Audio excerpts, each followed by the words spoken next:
하나님께서 모세에게 십계명을 주시려고 시내산에 내려오시는데 우레, 또 번개, 구름, 나팔 소리가 크게 울려났습니다.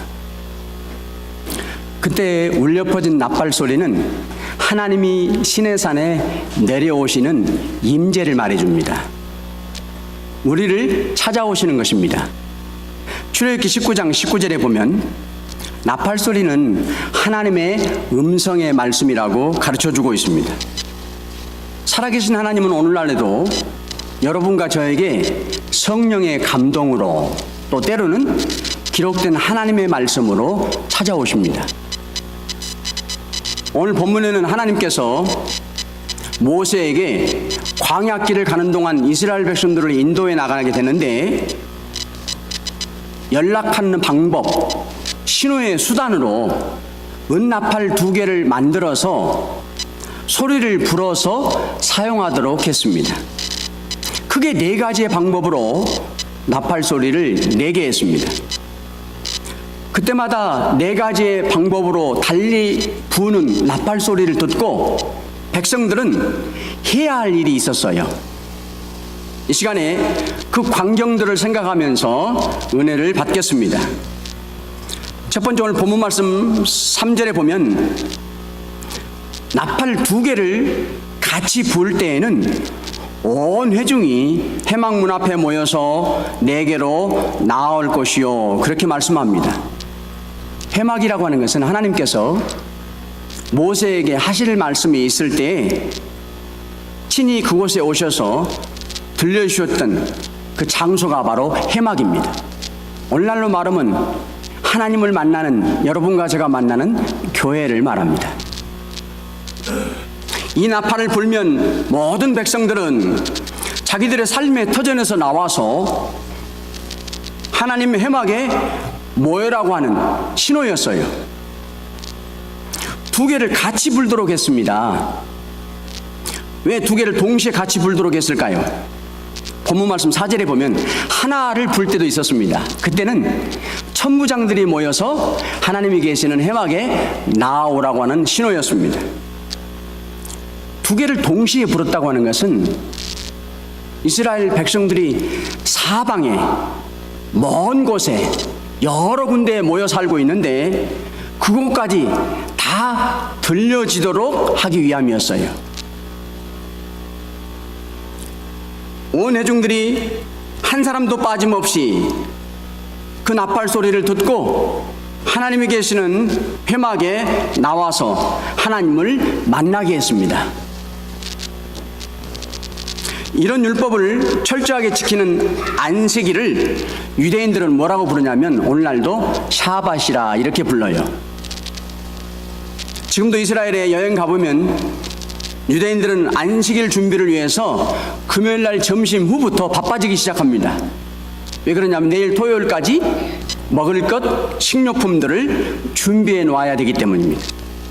금요일 6시가 되면 갑작스럽게 사이렌이 울립니다. 우리가 처음 여행 가면 깜짝 놀랍니다. 무슨 사이렌인가.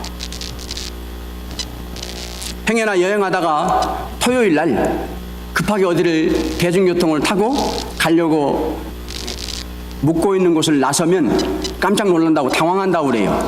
왜 그러냐면 대중교통이 하나도 움직이지 않기 때문입니다. 오늘 우리에게 2 나팔을 불 때가 언제일까? 하나님이 계시는 성막인 교회의 모든 성도들이 다 나오라 부르시는 오늘 주일날을 말합니다. 모든 성도들은 한 사람도 빠짐없이 2 나팔을 불 때 다 교회에 나와 주님을 만나라 2 나팔을 불어주는 날입니다. 너는 엿새 동안 일하고 7째 날에는 쉴지니 밭갈 때나 거둘 때에도 쉴지며, 이렇게 말씀합니다. 농부들이 저 먼 곳에 보이지도 않는 산비탈을 굽이굽이 돌아서 그곳에서 밭을 갈던 농부들도 2 나팔이 울려 퍼지면 그 소리를 듣고 하던 일을 멈추고 주의 전에 나와서 예배하는 자가 되라는 말입니다. 그런데 오늘 본문 7절에 보면 또 회중을 모을 때에도 나팔을 불 것이나 소리를 크게 내지 말라. 모든 성도들아, 오늘 주일날이 성전에 나와서 계시는 주님을 만나라고 두 나팔을 불려줄 때 나팔 소리가 크지 않았어요. 차분하면서도 평온한 나팔을 불게 했어요. 주일을 예배드리기 위해서 여러분과 제가 차분하게 시간을 많이 가지고 정성을 다해서 여유를 가지고 준비해서 주님 앞에 나와라, 그런 나팔을 차분하게 불려줬던 겁니다. 또 하나, 두 나팔을 모두에게 불어줄 때가 있습니다. 교회에 나와서 내 기도에 응답하시는 주님을 만나라는 두 나팔의 소리입니다. 모든 성도들이 다 듣고 성전에 계신 주님 앞에 나와 기도하는 사람들이 되라는 겁니다. 솔로몬이 왕이 되고 나서 첫 번째로 하나님의 교회를 지었어요. 7년이 걸렸습니다. 교회 짓고 나서 곧바로 자기가 통치하는 왕궁을 지었습니다. 13년이 걸렸습니다. 학자들은 교회보다도 왕궁이 4배나 더 규모가 크다고 말했습니다. 두 곳의 건축을, 교회도 짓고 자기 왕궁도 다 짓고 나니까 하나님이 솔로몬에게 꿈속에 나타나서 이런 말씀을 해주셨어요. 내가 건축한 이 성전을 거룩하게 구별하여 내 이름을 영원히 그곳에 두며 내 눈길과 내 마음이 항상 거기에 있을 것이다. 똑같이 아름답게 지었습니다. 모두 다 잘 지었는데 하나님은 두 곳에 같이 마음을 두시고 눈을 두셔야 된다고 말씀하시면 좋겠는데 한 곳에만 계신다고 말씀하셔요. 성전에만 내 눈길과 마음을 영원토록 두리라. 왜? 교회는 예수 그리스도의 십자가에 피 흘린 그 값으로 치르시고 산 곳이기 때문입니다. 독생자 하나밖에 없는 생명의 값을 치르시고 산 교회가 우리 동부 장로이기 때문입니다. 그러하게 하나님은 여러분과 제가 일생토록 우리가 섬기는 이 교회에 마음과 눈길을 두십니다. 그러시면서 우리가 교회에 나와 부르짖는 기도에 하나님은 응답해 주십니다. 두 번째, 본문 말씀 5절과 6절에 보면 나팔을 이제 순서대로 불러요. 첫 번째 나팔을 불면 동쪽 진영의 백성들이 앞으로 행진해 나갑니다. 그 다음에 두 번째 나팔을 불면 남편 진영의 백성들이 행진해 나갑니다. 크게 불었다, 영어 성경에 보면 트럼펫 블래스트, 폭발음과 같이 꽝꽝꽝꽝꽝꽝 부는 것을 말합니다. 짧게 빠르게 그렇게 부는 소리가 바로 크게 불다의 뜻입니다. 민수기 2장에 보면 이 모습을 구체적으로 말씀해 주셨어요. 이스라엘의 12지파를 3개 지파씩 4개의 진영으로 나누어요. 그런데 순서대로 오늘 본문에는 두 번째 나팔까지만 불어서 나가겠지만 우리가 확실하게 알 수 있는 것은 4번째까지 나팔을 불었다는 것을 알게 되죠. 4개 진영으로 나누어서 순서대로 나팔 소리를 듣고 나가겠기 때문입니다. 그때 성경에 보면 20살 이상 남자들, 성경의 숫자의 사람들은 전투에 참여할 만한 성인 20살 이상만을 성경의 숫자로 기록했어요, 당시에는. 그런데 그 수가 몇 명이냐면 60만 3,550명이라고 기록하고 있습니다. 그런데 이 수에다가 누구를 더해야 됩니까?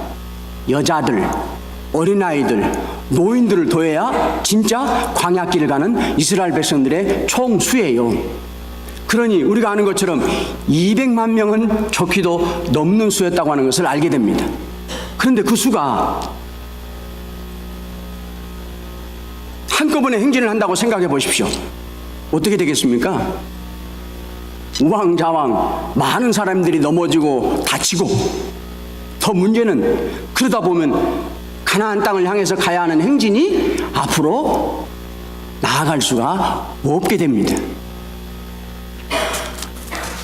따라서 백성들에게 필요한 것은 무엇이었을까요? 지금 하나님이 나팔 소리를 들려주는 순서에 내 지파가 나가야 할 순서인가 잘 귀담아 들어서 분별해야 되는 거예요. 그래서 지금 부는 나팔 소리는 어느 지파가 나가라는 소리인가 잘 귀를 기울여서 들어서 순서대로 나가야 되는 거였었어요. 하나님께서 복음의 나팔을 오늘 또 여러분과 저에게 불어주십니다. 시대에 따라서 다르게 부르십니다. 우리가 사는 이 시대에 귀담아 들어야 할 하나님의 나팔이 있습니다. 마태복음 24장 12절에 보면 예수님께서 직접 말씀하셨습니다. 불법이 성함으로 많은 사람의 사랑이 식어지리라. 이 불법은 성도와 성도 사이를 이간시킵니다. 이 불법은 성도를 신앙과 아름다운 신앙의 삶에서 교회에서 이탈시킵니다. 따라서 사랑을 통해 여러분과 저는 성도와 성도 사이를 연결해주는 사람이 되어야 됩니다. 성도를 교회와 이어주는 사람이 되어야 됩니다. 그들의 믿음을 어떻게 해서라도 잘 이끌어주는 사람이 사랑의 성도입니다. 그것을 주님이 오늘날 우리 시대, 우리 교회 모든 성도들에게 들려주시는 나팔 소리입니다. 구체적으로 방법이 뭘까? 잠언 기자가 가르쳐 주셨습니다. 근심이 사람의 마음이 있으면 그것으로 번뇌하게 되나 선한 말은 그것을 즐겁게 하느니라. 선한 말입니다. 이처럼 순서대로 나팔을 불어서 각 지파별로 행진해 나가게 하는 최종 목적지가 있습니다. 하나님께서 약속해 주신 축복의 땅인 가나안입니다. 우리의 믿음이 앞으로 행진해 나간다고 하는 것은 지금보다 더 큰 은혜를 받기 위해서 나가는 믿음의 진보, 자라남을 의미합니다. 내가 앞으로 나아간다. 축복된 가나안 땅에 가서 놀라운 복을 받기 위한 믿음의 진보를 말하는 거예요. 그러려면 여러분과 저는 하나님이 시시때때로 들려주시는 나팔을 불어줄 때 잘 들을 수 있어야 됩니다. 여호수아가 모세 후계자가 돼서 가나안 땅까지 백성들을 이끌어 나갈 때 하나님께서 불어주시는 나팔의 말씀을 잘 듣고 그대로 순종할 때에는 백성들의 행진이 앞으로 잘 나아갈 수가 있었어요. 만일에 나팔의 말씀을 잘 듣지 못할 때에는 행진이 지체했어요. 여호수아 군대가 요단강을 건너고 여리고성을 무너뜨릴 때까지는 철저하게 하나님의 나팔의 음성의 말씀을 순종하고 시켰기 때문에 여리고성을 쉽게 무너뜨리고 나아갈 수가 있었어요. 그런데 여리고성 다음에 마주하는 아이성은 여리고성에 비하면 너무나 초라하고 작은 성이었어요. 그런데 안타깝게도 여호수아 군대가 그곳에서 실패하게 됩니다. 자기 군사들이 오히려 36명이나 죽음을 당합니다. 성경에 보면 원인이 있었어요. 아간이 하나님께서 나팔 소리를 통해서 명령하시던 말씀을 어겼습니다. 여리고성에서 귀한 것들을 자기가 개인적으로 가져가 버렸어요. 그 원인 때문에 하나님은 아이성에서는 이스라엘 군사들이 전진하지 못하고 지체하도록 실패하게 만드셨어요. 그래 여호수아가 아간을 아골 골짜기에 데려가서 죽이고 돌무덤을 만들었더니 그 후에 하나님은 다시금 이스라엘 군사들을 아이성을 지나 나가게 하셨어요. 혹여나 여러분과 제가 많은 말씀 가운데 어떠한 말씀을 온전하게 이루어드리지 못하고 있다면 여리고성을 지날 때까지는 내 믿음이 잘 자라났지만 아이성에 이르러서는 더 이상 내 믿음이 진보를 이루지 못하게 될 것입니다. 세 번째, 본문 말씀 9절 앞부분을 보면 또 너희 땅에서 너희가 자기를 압박하는 대적을 치러 나갈 때에는 나팔을 크게 불지니라. 앞에서 지파별로 행진을 알릴 때 신호는 순서대로 나팔을 불어줬어요. 그런데 이번에는 한 번에 쭉 급하게, 짧게, 강하게, 힘차게 부르는 거예요. 왜 그러냐면 적들이 공격에 오고 있어요. 그래서 모든 사람들이 나팔 소리를 듣고 그때까지 기다리는 게 아니라 누구라도 바로 적을 향해서 나가라는 말이에요. 누구라도 빨리 듣는 사람이 나가라고 군사들이 나갈 때까지 크게 나팔을 불러줬던 겁니다. 예수를 믿고 섬기며 따라가는 성도들에게도 이런 적들이 있습니다. 내 신앙의 믿음의 길에 사탄 마귀와 세상과 자신이 믿음의 적입니다. 사탄은 어떻게 해서라도 내 영적 성전을 아름답게 지어나간 것을 참아 보지를 못합니다. 그래서 호시탐탐 시험거리로 기회를 엿봐요. 고린도전서 10장 13절에 말씀하셨습니다. 사람이 감당할 시험 밖에는 너희가 당한 것이 없느니라. 사랑하는 성도 여러분, 시험거리를 걸림돌로 삼지 말고 디딤돌로 삼으라는 것이 하나님의 선하신 뜻입니다. 시험을 통해서 내 믿음이 왈카닥 걸려서 돌뿌리에 걸려서 넘어지는 자가 아니라 오히려 밟고 뛰어넘어서 내 믿음이 놀랍게 성장하는 그런 기회로 삼는 자가 하나님의 선한 뜻에 합당한 자요 은혜의 성도란 말이에요. 시험이 없는 성도가 어디가 있어요? 계시록 17장 2절에 보면 땅의 임금들도 그와 더불어 음행하였고 땅에 사는 자들도 그 음행의 포도주에 취하였다, 이렇게 예언하셨어요. 마지막 날 이 세상이 종말을 고하는 날, 그 원인을 꼽고 있습니다. 음행과 포도주라. 왕과 같은 권세자들이나 일반 보통 사람들이나 할 것 없이 모두가 음행의 포도주에 취해 살고 있었기 때문에 마지막 날 하나님의 종말의 심판이 이 땅에 임하게 될 것이라, 이렇게 예언하셨어요. 음행은 무엇일까요?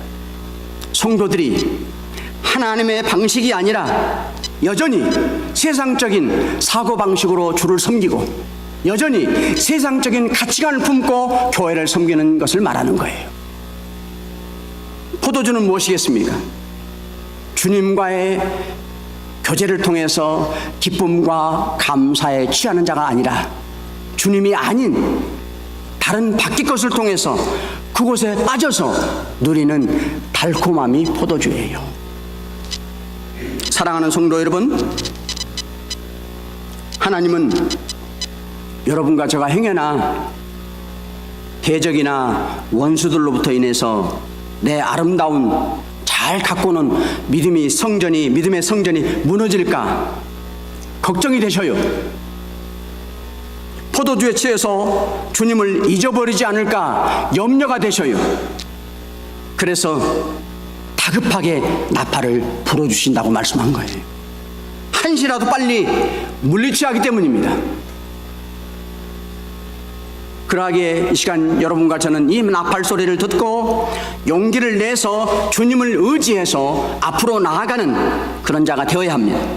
그러면 오늘 본문 말씀 9절 끝에 뭐라고 약속하시냐면 너희 대적에게서 구원하시리라, 승리를 보장해 줄 것입니다.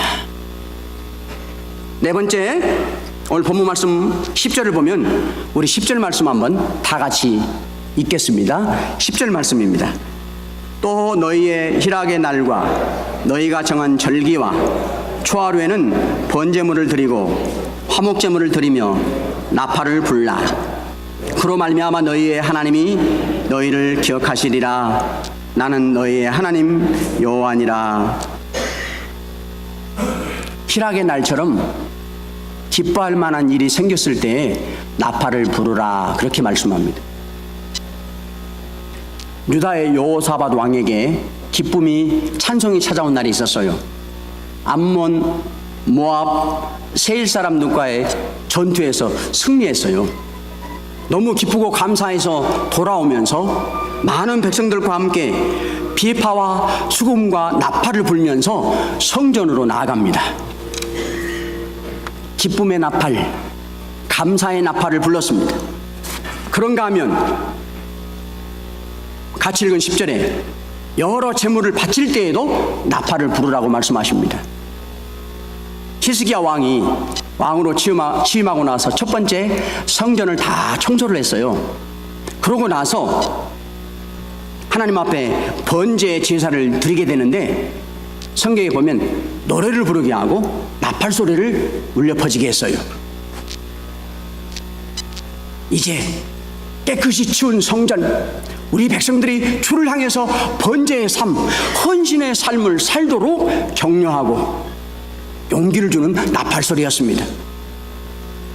찬송의 노래를 부르는데 더 힘차게 부르도록 도와주려고 옆에서 나팔 소리를 울리게 했던 것입니다. 우리들은 영적 재물입니다. 예배하러 여러분과 제가 성전에 나올 때마다 내 심정이 기쁨으로 가득 차야 합니다. 나팔 부는 것처럼 힘차게 내 찬송이 내 입을 통해서 하나님에게 힘있게 불러줘야 됩니다. 그게 나팔 소리입니다. 그럴 때 주님이 기억해 주신다고 약속합니다. 기억하리라. 원어상의 뜻이 좋아요. 하나님의 마음에 품어주리라. 내가 너를 내 마음속에 품어주리라. 이렇게 말씀하십니다. 하나님께서 이 시간에 나의 형편과 처지를 주님의 마음에 품어주시리라. 주님이 그렇게 말씀하십니다. 사랑하는 성도 여러분, 이스라엘 백성들은 40년 동안 광야길을 갈 때 언제나 나팔을 부를 때마다 그 신호를 분별하면서 따라갔습니다. 오늘날 우리가 이 땅에 살면서 하나님께서 말씀을 들려줄 때마다 그때마다 그 말씀을 따라 믿음의 길을 걸어가야 합니다. 때로는 주의를 지키기가 어렵지는 않습니까?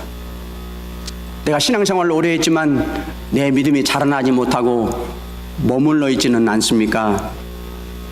혹여나 세상 일이 너무나 바빠서 하나님을 잊어버리고 살지는 않습니까?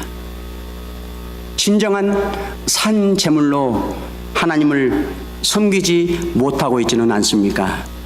그렇다면 여러분과 저는 지금 나팔 소리를 들어야 할 때입니다.